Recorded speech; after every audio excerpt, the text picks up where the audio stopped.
سامعین و ناظرین کرام، السلام علیکم ورحمۃ اللہ وبرکاتہ۔ درس قرآن کے سلسلے میں حاضر ہیں۔ سورہ بقرہ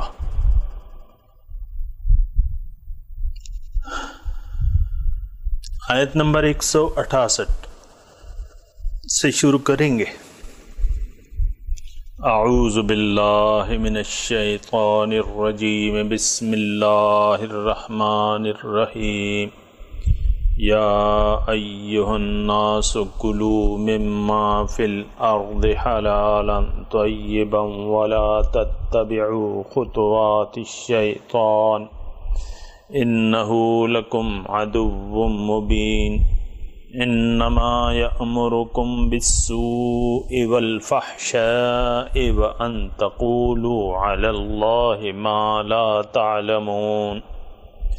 وَإِذَا قِيلَ لَهُمُ اتَّبِعُوا مَا أَنزَلَ اللَّهُ قَالُوا بَلْ نَتَّبِعُ مَا أَلْفَيْنَا عَلَيْهِ آبَاءَنَا أَوَلَوْ كَانَ آبَاؤُهُمْ لَا يَعْقِلُونَ شَيْئًا وَلَا يَهْتَدُونَ وَمَثَلُ الَّذِينَ كَفَرُوا كَمَثَلِ الَّذِي يَنْعِقُ بِمَا لَا يَسْمَعُ إِلَّا دُعَاءً وَنِدَاءً صم بکم عمی فہم لا یعقلون۔ یا ایہا الذین آمنوا کلوا من طیبات ما رزقناکم واشکروا للہ ان کنتم ایاہ تعبدون۔ یا ایہا الناس، اے لوگو، کلوا مما فی الارض حلالا طیبا، تم کھاؤ جو کچھ اس زمین میں ہے حلال اور طیب پاک۔ ولا تتبعوا خطوات الشیطان، اور تم شیطان کے نقش قدم کی پیروی نہ کرو، کیونکہ انہ لکم عدو مبین، وہ تمہارا واضح دشمن ہے۔ انما یأمرکم بالسوء والفحشاء، وہ تمہیں حکم دیتا ہے برائی کا اور بے حیائی کی باتوں کا۔ وَأَن تَقُولُوا عَلَى اللَّهِ مَا لَا تَعْلَمُونَ، اور یہ بھی کہ تم کہو وہ جو تم نہیں جانتے اللہ کے اوپر، یعنی اللہ پر وہ الزام لگاؤ جو تم نہیں جانتے۔ وَإِذَا قِيلَ لَهُمْ، اور جب ان سے کہا جاتا ہے اتبعوا ما انزل اللہ، پیروی کرو جو اللہ نے نازل کیا ہے، قالوا، کہتے ہیں، بل نتبع، بلکہ ہم تو پیروی کریں گے، ما الفینا علیہ آباءنا، جس پر پایا ہم نے اپنے آباء و اجداد کو۔ اولو کان آباؤہم لا یعقلون شیئا ولا یہتدون۔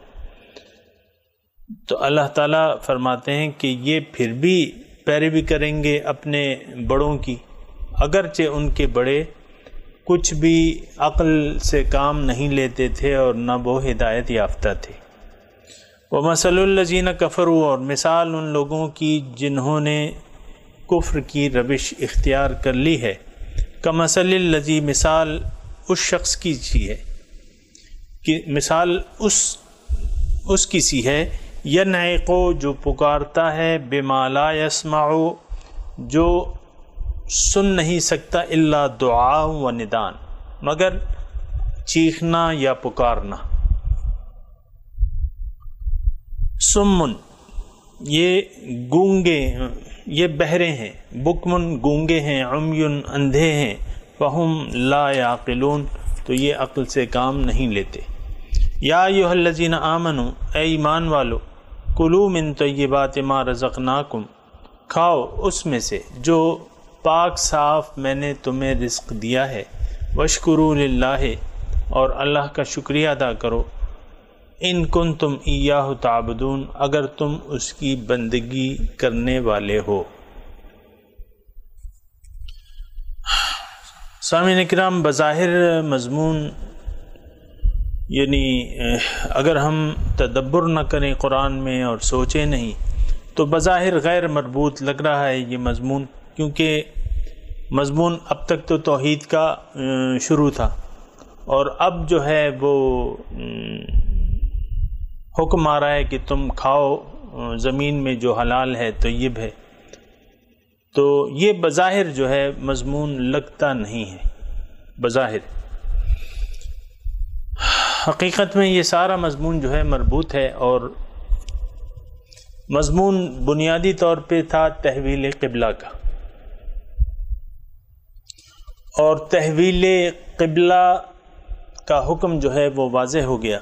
اللہ تعالیٰ نے اس کی وضاحت کر دی کہ انہ للحق من ربک فلا تکونن من الممترین، یہ حق ہے۔ پھر کما ارسلنا فیکم رسولا منکم یتلو علیکم آیاتنا، اللہ تعالیٰ نے اپنے احسان امت مسلمہ پر جتایا ہے کہ دیکھو یہ جو تحویل قبلہ تھی یہ اسی طرح زیادہ اہمیت کا حامل تھا جیسے کہ میں نے تم میں رسول بھجوائے۔ اور پھر اللہ تعالیٰ نے اگر آپ غور کریں فَاسْكُرُونِي أَذْكُرْكُمْ وَاشْكُرُوا لِي وَلَا تَكْفُرُونَ سے ہدایات شروع کر دی۔ ہدایات کس کو؟ امت مسلمہ کو۔ یا ایھا الذین آمنوا استعینوا بالصبر والصلاۃ، سب سے پہلے اگر آپ غور کریں قرآن میں ٹیکسٹ کو اگر آپ دیکھ رہے ہیں تو فَاسْكُرُونِي أَذْكُرْكُمْ، پہلے تو بنیادی بات جو ہے اللہ تعالیٰ نے ہدایت کی ہے کہ دیکھو تم مجھے یاد کرو اپنی اطاعت سے، میں تمہیں اپنی رحمت سے یاد کروں گا، وَاشْكُرُوا لِي وَلَا تَكْفُرُونَ، اور تم میری نعمتوں کا شکریہ ادا کرو اور کفران نعمت نہ کرو۔ یہ مضمون ہو گیا۔ پھر اللہ تعالیٰ نے بنیادی جو طریقہ کار ہے استعینوا بالصبر والصلاۃ ان اللہ مع الصابرین، یہ بنیادی ہدایت دی کہ تم استعانت طلب کرو دین پر جب تم عمل کر رہے ہو اور اللہ تعالیٰ کی بندگی کر رہے ہو، تو اس بندگی میں کچھ مشکلات تمہیں ہو سکتا ہے پیش آئیں گی اور یقیناً پیش آئیں گی، تو تم استعانت طلب کرو صبر کے ساتھ۔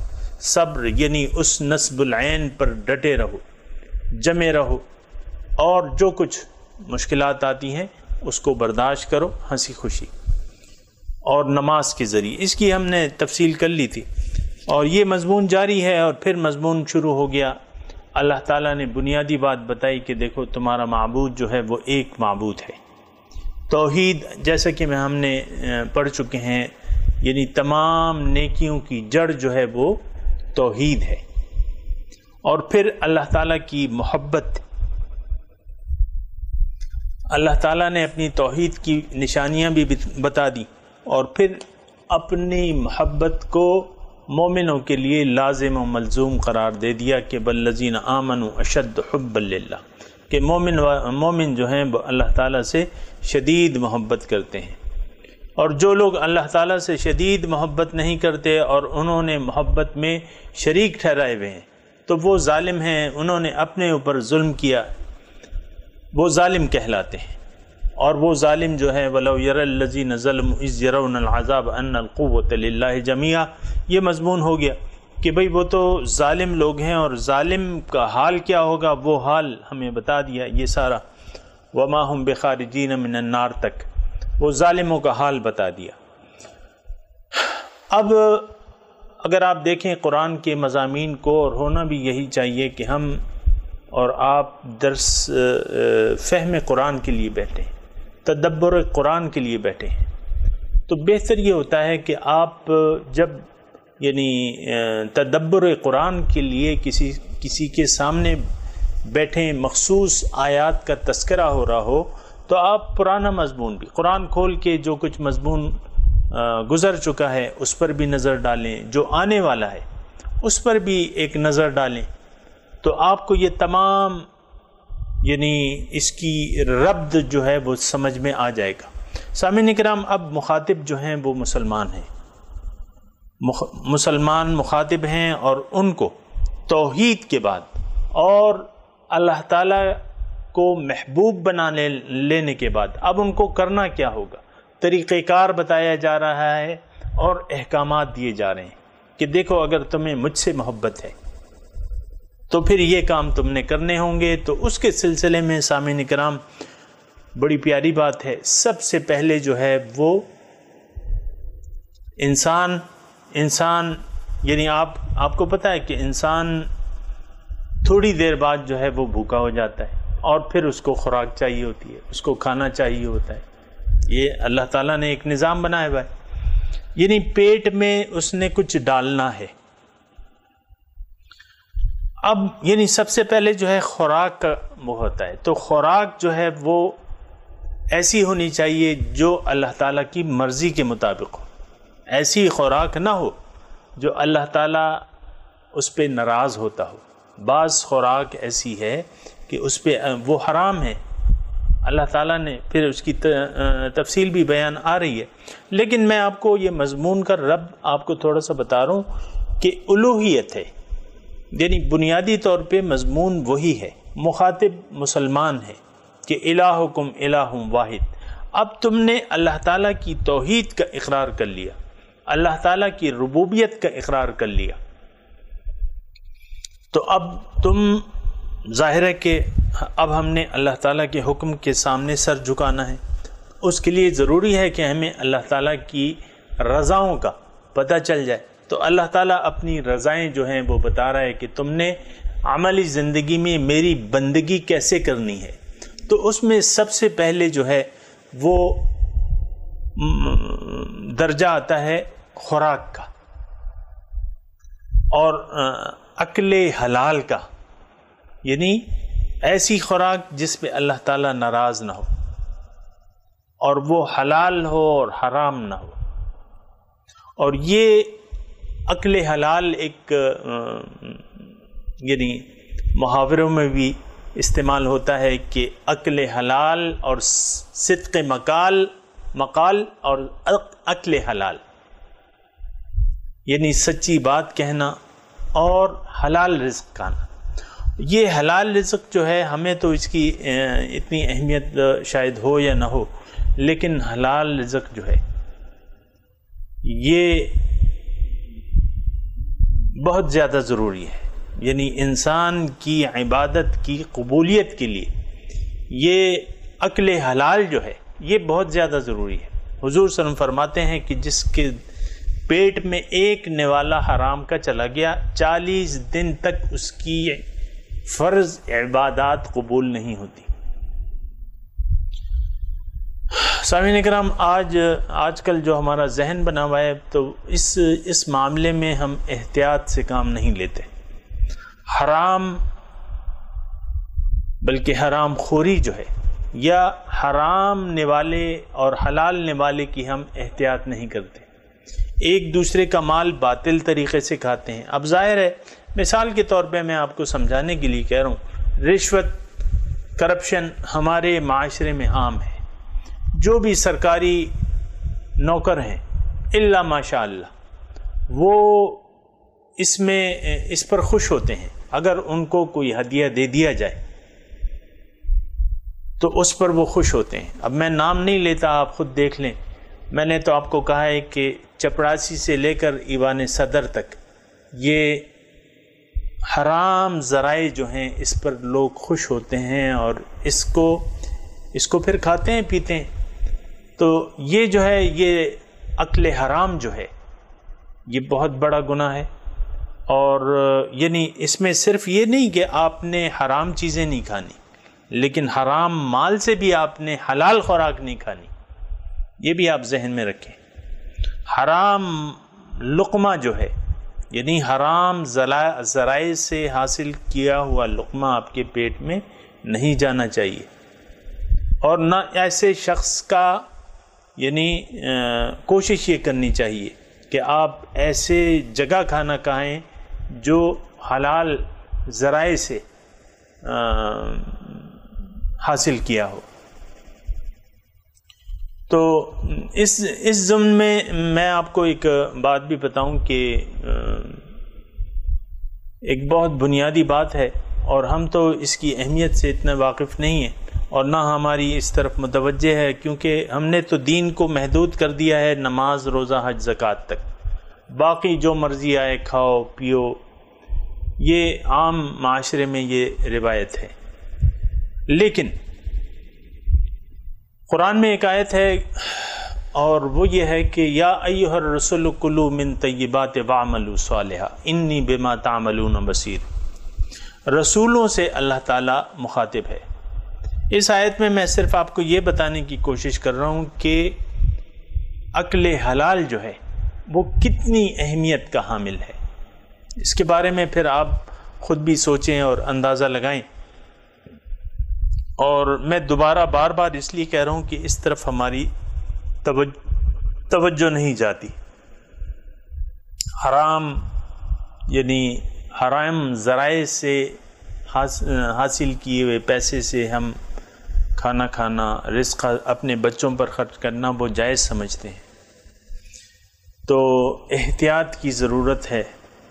اور جو آیت میں نے آپ کو پڑھ کے سنائی ہے اس کا مطلب یہ ہے یا ایھا الرسول، اے رسولو، اللہ تعالیٰ رسولوں سے مخاطب ہو کے کہتا ہے یا ایھا الرسول کلوا من طیبات واعملوا صالحا۔ بس دو چیزوں کی نصیحت کرتا ہے۔ کس سے مخاطب ہے؟ پیغمبروں سے۔ تو جب پیغمبروں کو یہ ہدایت ہے تو ہمیں تو پھر بدرجہ اولا اس کی نصیحت ہے اللہ تعالیٰ کی طرف سے، کلوا من طیبات واعملوا صالحا۔ اور یہی نصیحت پھر ہمارے لیے بھی ہے، کلوا من طیبات، کھاؤ پاک صاف، حرام نہ کھاؤ، اکل حلال، کلوا من طیبات، دوسری بات واعملوا صالحا، اور نیک عمل کرو، اچھا عمل کرو، بہتر عمل کرو۔ اب ظاہر ہے کہ پیغمبران تو سب سے پہلے تو مومن ہے، ایک پیغمبر سب سے پہلے مومن ہوتا ہے، تو ایمان کا تو سوال نہیں پیدا ہوتا۔ لیکن اس کے بعد جو ایمان کے بعد جن اعمال کی حیثیت ہے اللہ تعالیٰ کی نظر میں، تو وہ اس آیت سے واضح ہوتی ہے، یا ایھا الرسل کلوا من طیبات واعملوا صالحا۔ دیکھو، رزق کا تم خیال رکھو، حلال رزق کھاؤ اور عمل صالح کرو، انی بما تعملون بصیر، جو تم عمل کر رہے ہو میں اسے دیکھ رہا ہوں۔ تو سامعین اکرام، یہ جو صورت ہے میں آپ کو تھوڑی سی اس کا ربط لگا رہا ہوں۔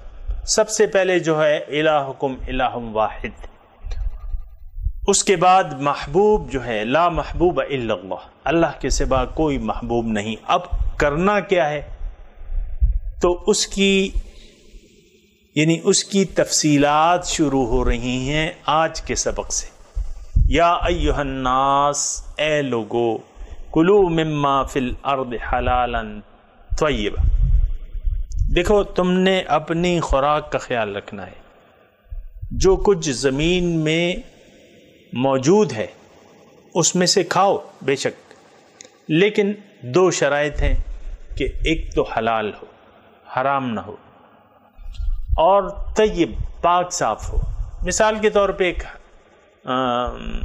حلال چیز ہے لیکن آپ کی طبیعت کو پسند نہیں ہے تو پھر وہ آپ کے لیے مکروہ ہے، نہ کھائیں اسے۔ پاک صاف پاکیزہ چیزیں جو آپ کو پسند ہیں وہ آپ کھا سکتے ہو۔ اب سامعین اکرام، یعنی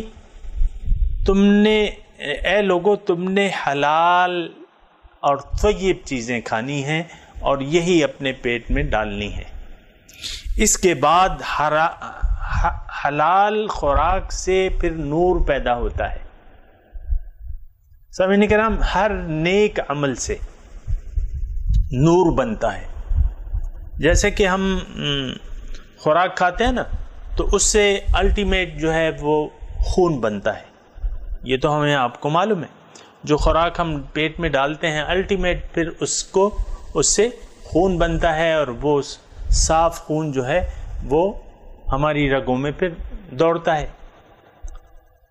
تو اسی طرح یعنی ہر عمل کے اچھے یا برے اثرات وہ ہمارے جسم پر بھی ہوتے ہیں اور ہماری روح پر بھی ہوتے ہیں۔ یہ ایک نقطہ ہے، یاد کر لیں کہ ہر عمل کے کچھ ظاہری اثرات ہوتے ہیں اور کچھ باطنی اثرات ہوتے ہیں۔ ہر عمل کے کچھ ظاہری اثرات ہوتے ہیں اور کچھ باطنی اثرات ہوتے ہیں۔ اب آپ نے خوراک کھا لی حلال، یہ ایک اچھا کام ہے، اللہ تعالیٰ کی رضا کے مطابق ہے۔ اب اس کا یعنی ایک اثر تو یہ ہوگا کہ جو آپ کا ظاہری وہ ہے اس میں حلال خوراک جائے گی، اس کا باطنی یعنی خون بنے گا اس سے۔ حرام خوراک سے بھی خون بنتا ہے، یہ نہیں، حرام خوراک سے بھی خون بنے گا، لیکن اس سے روح جو ہے وہ یعنی اپنے درجات سے گرے گی، اور حلال خوراک سے اگر وہ آپ اپنے پیٹ میں ڈالیں گے تو روحانی ترقی ہوگی آپ کی، یعنی اس سے ہر نیک کام سے سامعین کرام یا تو تاریکی پیدا ہوتی ہے، نہیں، ہر کام سے یا تو تاریکی پیدا ہوتی ہے یا نور پیدا ہوتا ہے۔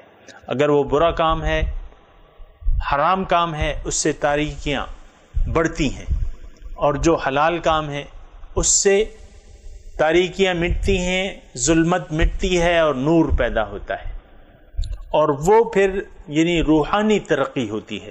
الیہ یصعد الکلم الطیب والعمل الصالح یرفعہ۔ تو جب آپ نے حلال خوراک کھائی ہے تو اس سے پھر نور پیدا ہوگا۔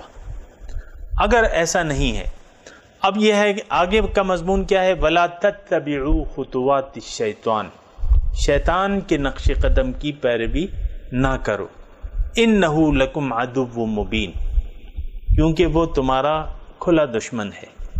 کیا مطلب؟ لا تتبعوا خطوات الشیطان، شیطان کے نقش قدم کی پیروی نہ کرو۔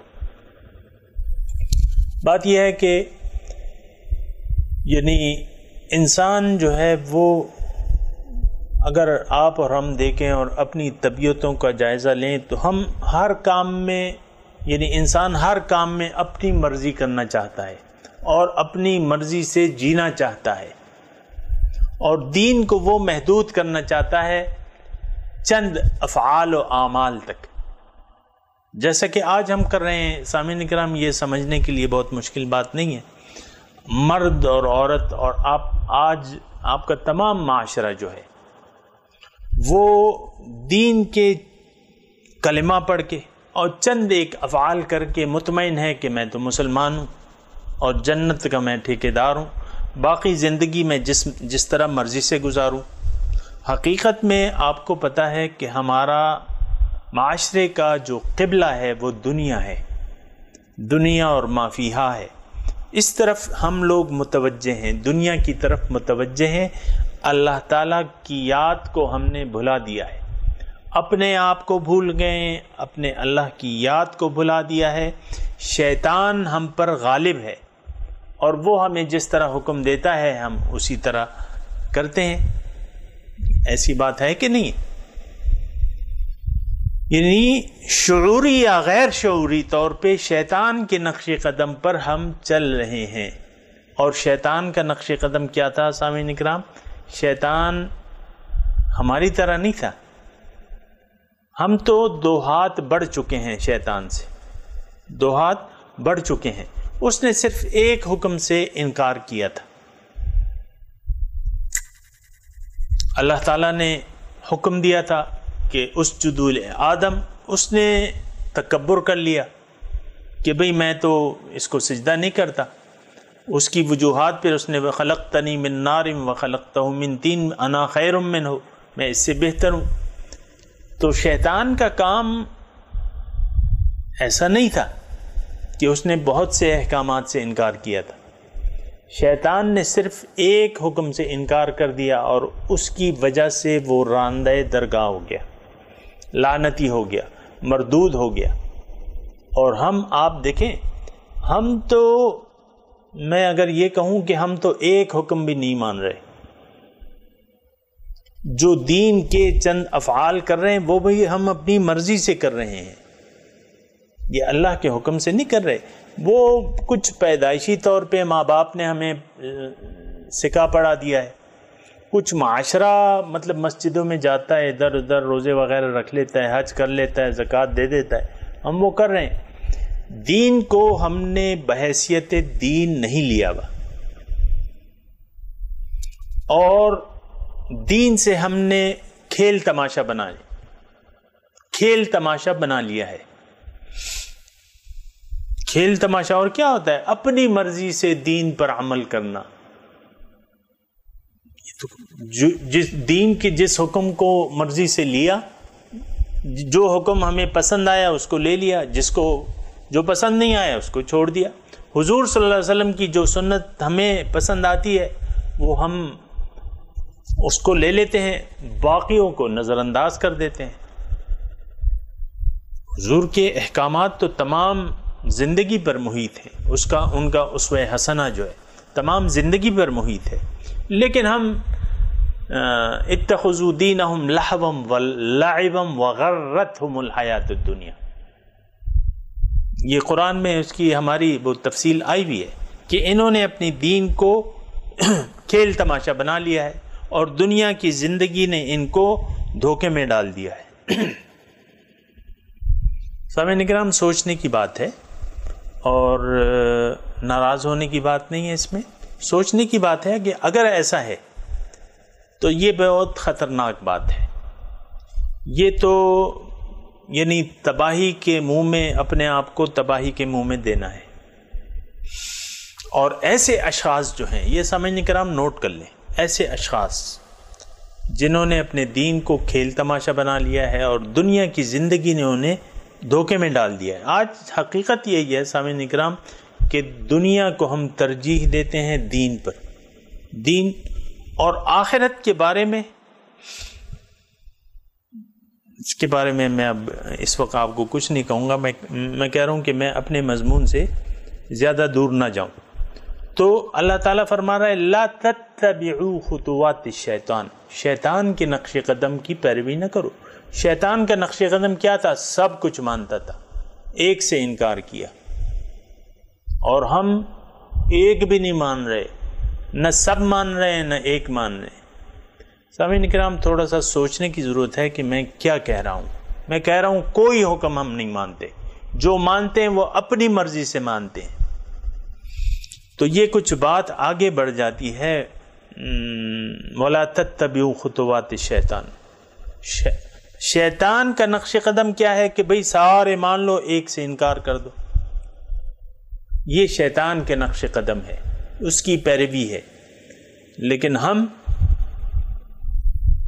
نے ساروں کو نظر انداز کر دیا ہے۔ بہرحال اللہ تعالیٰ فرما رہا ہے کہ وَلَا تَتَّبِعُوا خُطُوَاتِ الشَّيْطَانِ، شیطان کے نقش قدم کی پیروی نہ کرنا، إِنَّهُ لَكُمْ عَدُوٌّ مُبِينٌ، دیکھو وہ تمہارا کھلا دشمن ہے، دشمن ہے، شیطان ہمارا دشمن ہے۔ جو دشمن ہوتا ہے پھر اس سے دوستی کرنا کیا مطلب؟ سامعین کرام، یہ بات بھی ذرا سوچنے کی ہے۔ جو دشمن ہے پھر تو آپ کو اس سے آپ نے دشمنی کرنی ہے۔ جو دوست ہے آپ کا، اس سے آپ دوستی کر لیں۔ جو دشمن ہے پھر اب دشمن کا کیا مطلب ہے؟ دشمن کیا ہوتا ہے؟ وہ آپ کی جان کے درپے ہوتا ہے۔ مختلف قسم کے دشمن ہیں، ایک آپ کی عزت کا دشمن ہے، ایک آپ کی پیسوں کا دشمن ہے، دوسرا آپ کی جان کا دشمن ہے۔ شیطان جو ہے وہ ہمارا دشمن ہے، لیکن ہمارے پیسوں کا دشمن نہیں ہے، وہ ہمارے ایمان کا دشمن ہے، ہمارے ایمان کا دشمن ہے، کیونکہ انما یأمرکم بالسوء والفحشاء، وہ تمہیں حکم دیتا ہے برائی کا، اور اللہ تعالیٰ ہمیں اچھائی کا حکم دیتے ہیں۔ والفحشاء، اور بے حیائی کی باتوں کا حکم دیتا ہے۔ وَأَن تَقُولُوا عَلَى اللَّهِ مَا لَا تَعْلَمُونَ، اور اس بات کا بھی کہ تم کہو اللہ پر وہ بات جو کہ تم نہیں جانتے۔ سامعین کرام، یہ شیطان کے اوامر ہیں، یہ احکامات ہیں شیطان کے، کہ ایک تو وہ برائی کی طرف ہمیں لے جاتا ہے اور اللہ تعالیٰ برائی کرنے سے ناراض ہوتا ہے۔ فحشا، بے حیائی کی باتوں سے، بے حیائی کی باتیں ایک تو عام ہمارے ذہن میں سامعین کرام بے حیائی ہوتی ہے، اور یعنی ایک خاص مفہوم میں ہم بے حیائی کو لیتے ہیں، ایسی بات نہیں ہے۔ ہر وہ کام جو اللہ تعالیٰ کے حکم کی رضا کے خلاف ہو اور آپ اسے کرنے لگیں تو یہ بے حیائی ہے. یعنی جانتے بوجھتے اللہ تعالیٰ کے حکم کو نظر انداز کرنا، یہ بے حیائی کی بات ہے. ایک بیٹا ہے باپ کے سامنے، باپ کچھ اسے حکم دیتا ہے کسی کام کا تو وہ بھری مجلس میں اس سے کہتا ہے نہیں میں نہیں کرتا، تو باپ اسے کہتا ہے اے بے حیا، یعنی تمہیں کچھ حیا ہی نہیں ہے اپنے باپ کی عزت کی اور اس کے حکم کی کوئی پرواہ نہیں، اتنے بے حیا ہو تم. ان مفہوم میں بے حیائی کی یعنی یہ مفہوم ہے کہ اللہ تعالیٰ حکم دینا تو اللہ تعالیٰ کا کام ہے، تخلیق اس کی ہے تو حکم بھی وہی دے گا. اب اس نے حکم دے دیا اور ہم اسے نہیں مان رہے اور اسے ماننے پر تیار نہیں ہیں تو یہ بے حیائی نہیں ہے تو اور کیا ہے؟ اللہ تعالیٰ نے حق میں حکم دیا ہے کہ ادخلوا فی السلم کافہ، دین میں پورے کے پورے داخل ہو جاؤ. ولا تتبعوا خطوات الشیطان، اور شیطان کے نقش قدم کی پیروی نہ کرو. یہاں بھی آپ نے وہی پڑھ لیا نا کہ ولا تتبعوا خطوات الشیطان، اور حکم کیا ہے؟ ادخلوا فی السلم کافہ، دین میں پورے کے پورے داخل ہو جاؤ. حکم کیا ہے؟ اطیعوا اللہ و اطیعوا الرسول، اللہ کی اور رسول کے حکم کی اطاعت کرو. لیکن ہم احکامات کو سن لیتے ہیں. سامعین کرام میں آپ کو گنواتا نہیں ہوں، آپ دیکھیں یہ من حیث القوم بھی ہم بے حیائی کا شکار ہیں. مثال کے طور پہ آپ کو میں مثال دیا کرتا ہوں سود کی. سود حرام ہے، ہم بڑے شوق سے لے رہے ہیں، اس کو کھا رہے ہیں، سود لے رہے ہیں اور دے رہے ہیں اور اس پر راضی ہیں. یہ بے حیائی نہیں تو اور کیا ہے؟ تو بات یہ ہے کہ اچھا پھر یہ تو اجتماعی بے حیائی ہے. اور اب دیکھیں انفرادی بے حیائی.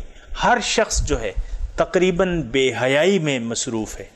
اللہ کے رسول، اللہ کے احکامات، اس کے رسول کی سنت، اس کے طریقہ کار، ان کا اسوہ حسنہ اچھی طرح ہمیں معلوم ہے. ہم اپنی مرضی سے زندگی گزار رہے ہیں. اللہ تعالیٰ فرما رہا ہے کہ بھئی تم وَلَكُمْ فِي رَسُولُ اللَّهِ أُسْوَةٌ حَسَنَةٌ، رسول کی زندگی میں تمہارے لیے نمونہ ہے، ان کی ہدایت کے مطابق ان کی اتباع کرو. تو ہمیں معلوم ہے رسول کی سنتیں، رسول کے طریقے، لیکن اپنے یعنی بے حیائی اتنی بڑھ گئی ہے کہ ہم اپنے سنت کے خلاف کاموں پر دلیلیں پیش کرتے ہیں، اپنے لیے دلیلیں گھڑ لی ہیں کہ نہیں جی یہ میں آپ کو گنوا نہیں رہا، یہ ایک عام وتیرہ ہے. تو یہ تو پھر شیطان کے احکامات ہیں سارے. اور وہ میں نے آپ کو جو گزشتہ درس میں آپ کو کہا تھا نا کہ اللہ تعالیٰ کہہ رہا ہے کہ تم شیطان کی بندگی نہ کرنا. الم اعہد الیکم یا بنی آدم اللہ تعبدوا الشیطان وعبدونی ھذا صراط مستقیم. کیا میں نے تمہیں نہیں کہا تھا اے آدم کی اولاد کہ شیطان کی عبادت نہ کرنا، شیطان کا کہنا نہ ماننا، کیونکہ انما یأمرکم بالسوء والفحشاء، وہ تو تمہیں برائی کا حکم دیتا ہے، وہ تو تمہیں بے حیائی کا حکم دیتا ہے. وَأَن تَقُولُوا عَلَى اللَّهِ مَا لَا تَعْلَمُونَ، اور تمہیں یہ کہتا ہے کہ تم کہو وہ بات اللہ پر جو تم نہیں جانتے. سامعین اکرام یہ کون سی بات ہے جو ہم کہتے ہیں اللہ پہ جو ہم نہیں جانتے؟ ایسی بات ہے، موجود ہے.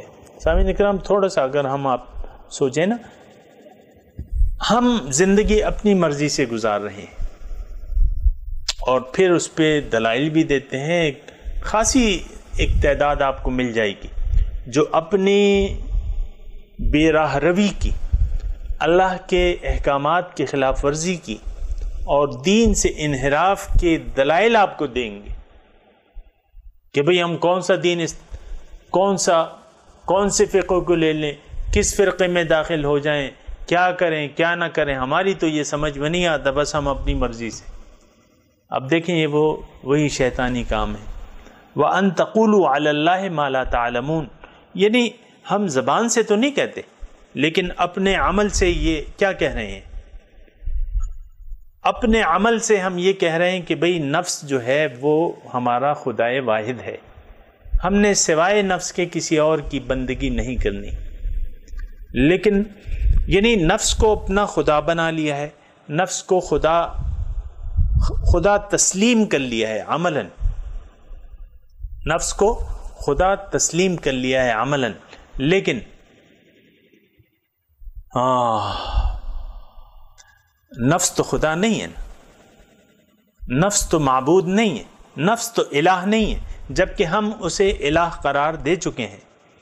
تو ہم تو یعنی یہ تو ہمیں بھی معلوم نہیں ہے کہ نفس الہ ہے یا نہیں ہے، لیکن ہم اس کی عبادت کر رہے ہیں۔ وَأَن تَقُولُوا، اسی طرح مثال، یہ میں نے آپ کو ایک مثال دی، بہت سی ایسی باتیں جس کے ہم آپ دیکھیں نا، جس کے یعنی ہم دلائل دیتے نہیں تھکتے، اپنی بے راہ روی کی ثبوت میں دلائل دیتے نہیں تھکتے۔ وَأَن تَقُولُوا عَلَى اللَّهِ مَا لَا تَعْلَمُونَ، جو بے راہ روی کے دلائل ہیں وہ تو دلائل نہیں ہیں، وہ تو نقش برآب ہے کہ تم کہو اللہ پہ جو تم نہیں جانتے۔ اور ہم بہت سی ایسی باتیں کرتے ہیں اللہ کے بارے میں جو ہم نہیں جانتے، تو اس معاملے میں احتیاط سے کام لینا چاہیے، اپنے قول اور فعل کو درست کر لینا چاہیے۔ اچھا، اس کے بعد وَإِذَا قِيلَ لَهُمُ اتَّبِعُوا مَا أَنزَلَ اللَّهُ، اللہ تعالیٰ فرماتا ہے جب ان سے کہا جاتا ہے ایسے لوگوں سے کہ بھئی پیروی کرو جو اللہ تعالیٰ نے نازل کیا ہے، جو ہدایات اللہ تعالیٰ نے زندگی گزارنے کے لیے دی ہیں اس کے مطابق زندگی گزارو، اللہ کو الہ واحد تسلیم کر لو، اور اپنی زندگی میں بدلاؤ لے آؤ۔ تو وہ کیا کہتے ہیں؟ بل نتبع ما الفینا علیہ آبانا، نہیں، ہم تو پیروی کریں گے جو ہمارے آباء و اجداد جس طرح، یعنی آباء و اجداد کو جس طریقے پر ہم نے پایا ہے ہم اسی طریقے کی پیروی کریں گے۔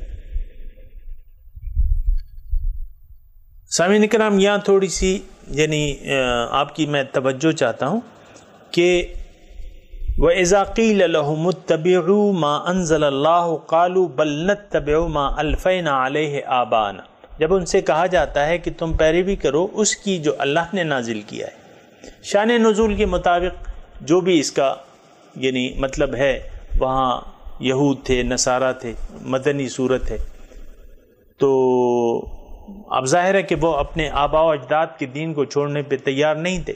سامعین اکرام، یہی صورتحال تقریباً آج بھی ہے۔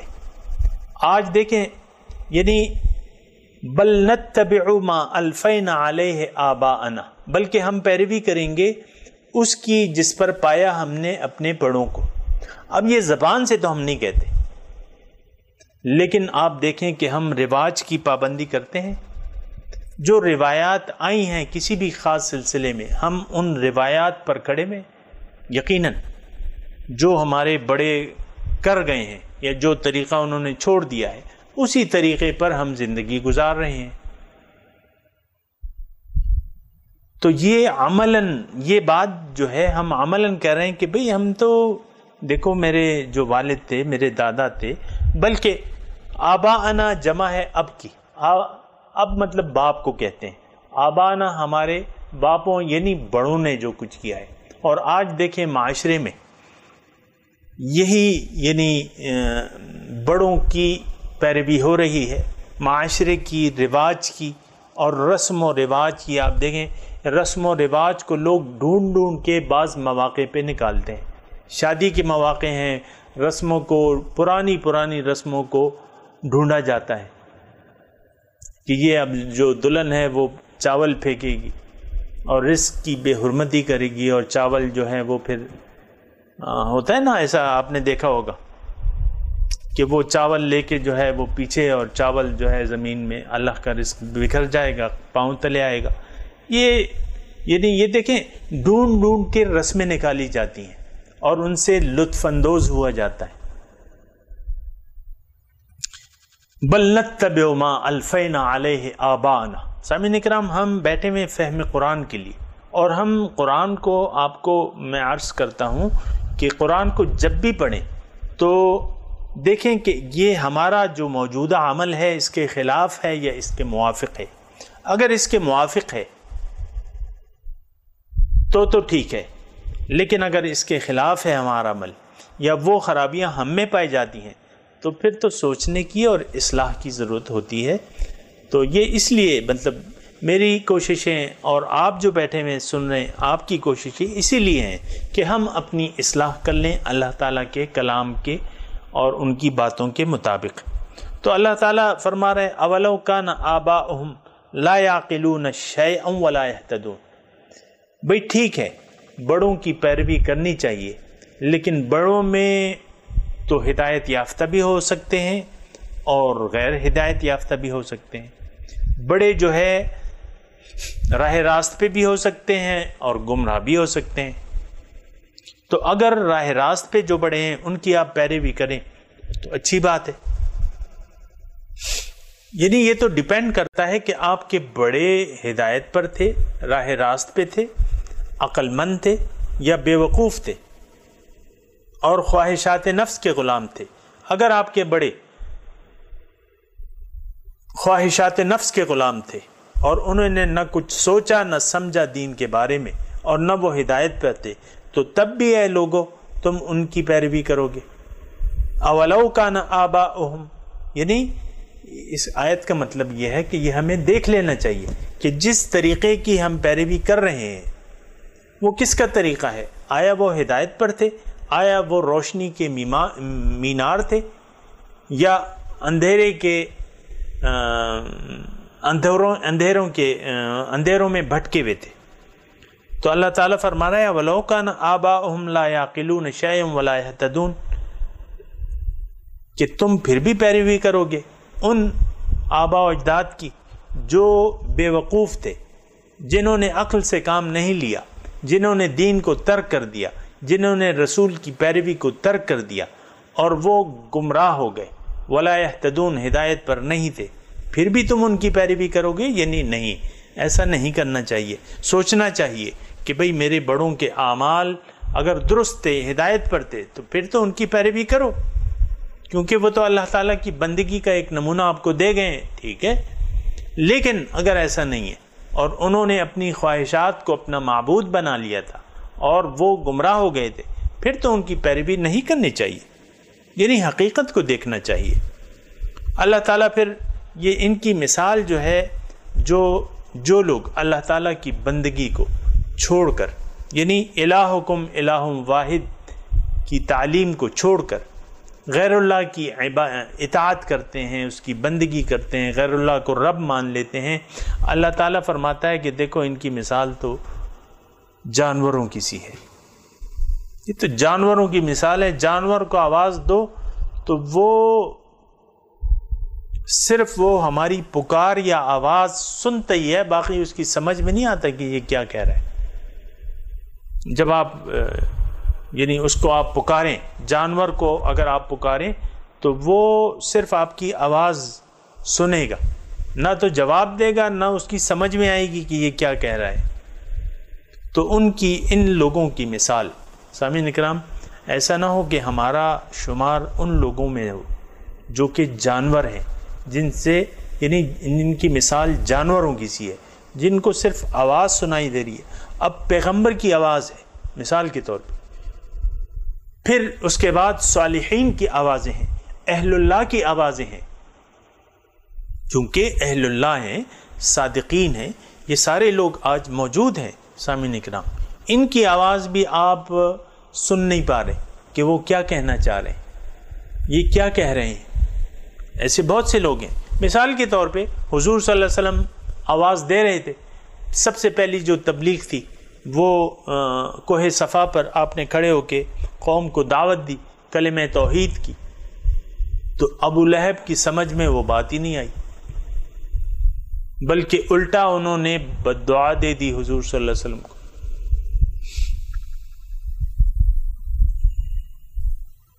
تبا لک الہذا جماعتنا سائر اليوم الہذا جماعتنا، یہ اس کے الفاظ تھے.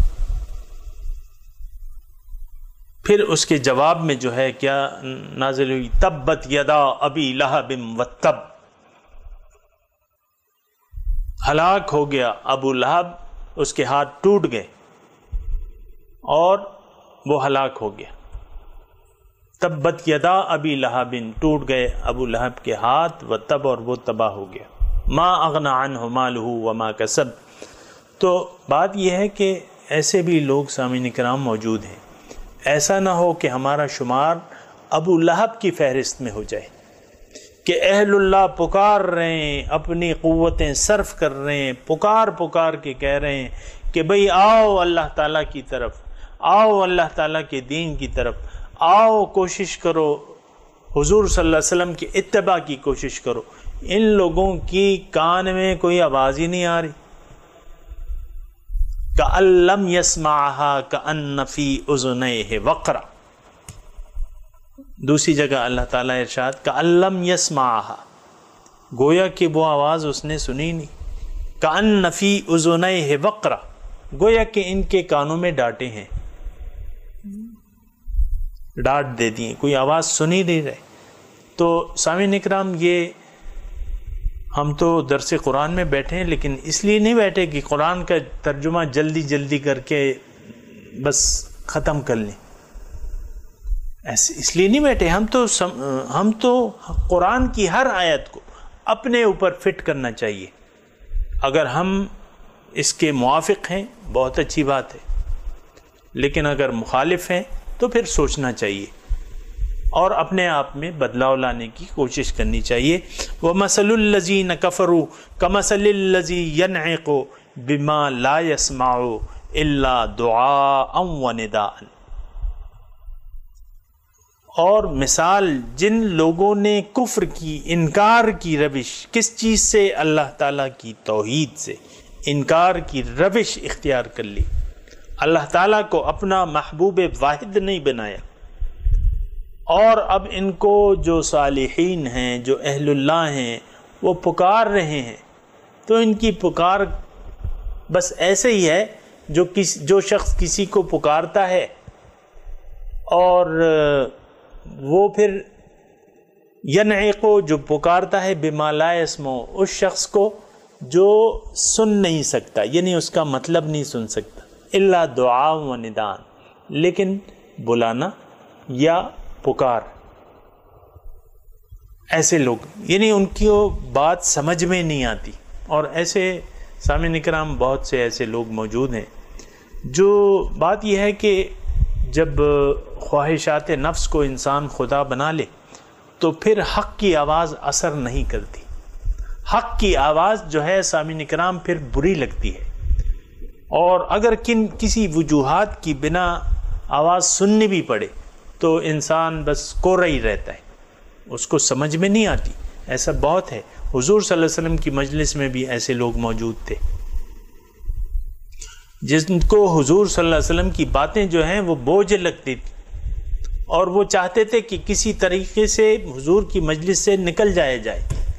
حل یراکم من احد ثم انصرفوا صرف اللہ قلوبہم. بھئی کوئی ایسا شخص ہے، ایک دوسرے آپس میں کہتے تھے حل یراکم من احد، کوئی ایسا کوئی تمہیں کوئی دیکھ تو نہیں رہا، ثم انصرفوا، نکل جاؤ. اللہ تعالیٰ کہہ رہا ہے کہ صرف اللہ قلوبہم، اللہ تعالیٰ ان کے دلوں کو پھیر دے گا. تو اب اللہ تعالیٰ ایک جامع ان کی تصویر پیش کر رہا ہے ان لوگوں کی جن کو اہل حق کی پکار سمجھ میں نہیں آتی. سمن، گونگے ہیں، بکمن، بہرے ہیں اور گونگے ہیں اور اندھے ہیں. نہ ان کو حق کی آواز سنائی دے رہی ہے، نہ وہ حق بول سکتے ہیں، نہ وہ حق کو دیکھ سکتے ہیں. یہ اب ان کو وہ گونگا بہرا، عام طور پہ تو سامعین اکرام ایک انسان اندھا ہوتا ہے تو پھر وہ گونگا نہیں ہوتا، اللہ تعالیٰ نے اسے یعنی اندھے کو جو ہے بولنے کی صفت سے محروم نہیں کرتا، عام طور پہ وہ سن سکتا ہے، بول سکتا ہے. اور جو آنکھوں والے ہیں تو عام طور پہ جو ہم دیکھتے ہیں تو اس میں گونگے بہرے ہو سکتے ہیں لیکن وہ اندھے نہیں ہوتے، وہ گونگے بہرے ہوتے ہیں. بہرحال یہ قدرت کا نظام ہے، لیکن ایسا ایک شخص آپ نے نہیں دیکھا ہوگا جو گونگا بھی ہو، اندھا بھی ہو اور بہرا بھی ہو. اور یہ اس شخص کی مثال ہے جس کو حق کی آواز، دیکھیں یہ بہت آسان ہے، یعنی اس بات کو سمجھنا بہت آسان ہے سامعین کرام. اگر اللہ تعالیٰ آپ کا معبود واحد نہیں ہے، یہ بات میں آسان سی کہہ رہا ہوں، اس کو آپ نوٹ کر لیں. اگر اللہ تعالیٰ آپ کا مقصود واحد نہیں ہے، اگر دنیا آپ کی ترجیحات میں ہے، بات کو میں بہت آسان کر دے رہا ہوں اور اس کے پیچھے سارا قرآن ہے، دلائل میں میرے پیچھے سارا قرآن ہے. اگر اللہ تعالیٰ آپ کا محبوب واحد نہیں ہے، دنیا آپ کو مطلوب ہے، پیسہ آپ کو محبوب ہے، تو اللہ تعالیٰ آپ کا معبود نہیں بن سکتا. آپ کے پھر بہت سے خدا ہیں، پیسہ بھی خدا ہے، آپ کی پوزیشن بھی آپ کی خدا ہے، تو پھر آپ کی مثال سم بکم عمی فہم لا یرجعون. آپ اندھے ہیں، آپ حق کو نہیں دیکھ رہے، آپ گونگے ہیں، آپ کے منہ سے حق کی آواز نہیں نکل سکتی، آپ بہرے ہیں، آپ اہل حق کی آواز کو سن ہی نہیں سکتے، ان کا مطلب نہیں سن سکتے، بلکہ اہل حق کی آواز آپ پر بری لگے گی، آپ ان کی مجلس میں بھی بیٹھنا نہیں پسند کریں گے، وہ بوجھ ہوگا. سمن بکمن عمیون، میں نے آپ کو بالکل واضح الفاظ میں کہہ دیا ہے. سامعین اکرام، یہ عام طور پہ یہ ہوتا ہے کہ یعنی جس معاشرے میں آپ اور میں رہ رہے ہیں نا، اس معاشرے میں قرآن کو اپنے اوپر فٹ نہیں کیا جاتا. لیکن ہمارے جو شیخ ہیں، شیخ عبد الرحیم، یہ ان کی محنت تھی ہم پہ جو انہوں نے کی، اور ہمیں یہ بتایا کہ بھئی قرآن کو اپنے اوپر فٹ کرنے کی کوشش کیا کرو، اور اس میں اپنے لیے کوئی سبق دیکھو. یہ نہیں کہ یہ آیت ابو جہل کے بارے میں، یہ آیت ابو لہب کے بارے میں، یہ آیت منافقین کے بارے میں، یہ آیت کافروں کے بارے میں، یہ مشرکوں کے بارے میں، تمہارے لیے پھر گیا اس میں. تو سمن بکمن عمیون فہم لا یرجعون، اب یہ واپس نہیں آئیں گے. سامعین اکرام، یہ الفاظ بڑے خطرناک ہیں. فہم لا یعقلون دوسری جگہ ہے، فہم لا یرجعون ہے جو ہم نے سورہ بقرہ میں پڑھا ہے. سمن بکمن عمیون، بے نہیں یہ الفاظ ہیں، لیکن ان میں فہم لا، اب یہ واپس نہیں آ سکتے. اب یہاں کیا ہیں الفاظ؟ فہم لا یعقلون. جب انسان اندھا بہرا گونگا ہو گیا، اب اس کو سمجھ میں نہیں کچھ آئے گا. سامعین کرام، بڑا یعنی ہمارا وقت بھی تقریباً اختتام پذیر ہے، لیکن یہ بات نظر انداز کرنے کی نہیں ہے. اور اللہ تعالیٰ کیا فرما رہا ہے کہ یہ لوگ جو ہیں، یہ ان کو عقل ہی نہیں ہے.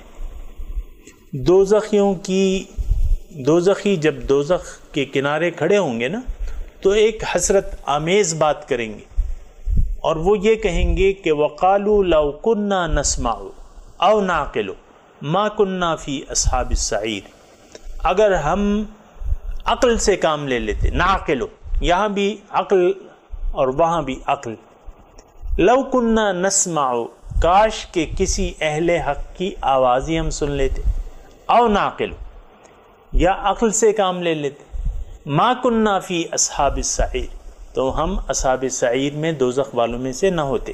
سامعین کرام، سمن بکمن عمیون فہم لا یعقلون، یہ اندھے گونگے بہرے ہیں، اب ان کو سمجھ ہی نہیں آئے گی. سامعین کرام، دوبارہ میں یہ بات کہہ رہا ہوں کہ ایسا نہ ہو کہ ہماری عقل کام کرنا چھوڑ دے. ہماری عقل فہم لا یعقلون، اب ان کی سمجھ میں نہیں آئے گا. یہ منزل آتی ہے سامعین اکرام، یہ ایک طویل یعنی اور موضوع ہے، اس پہ اس وقت میرے پاس وقت نہیں ہے، لیکن ایک منزل ایسی آتی ہے جب انسان کی سمجھ الٹی ہو جاتی ہے.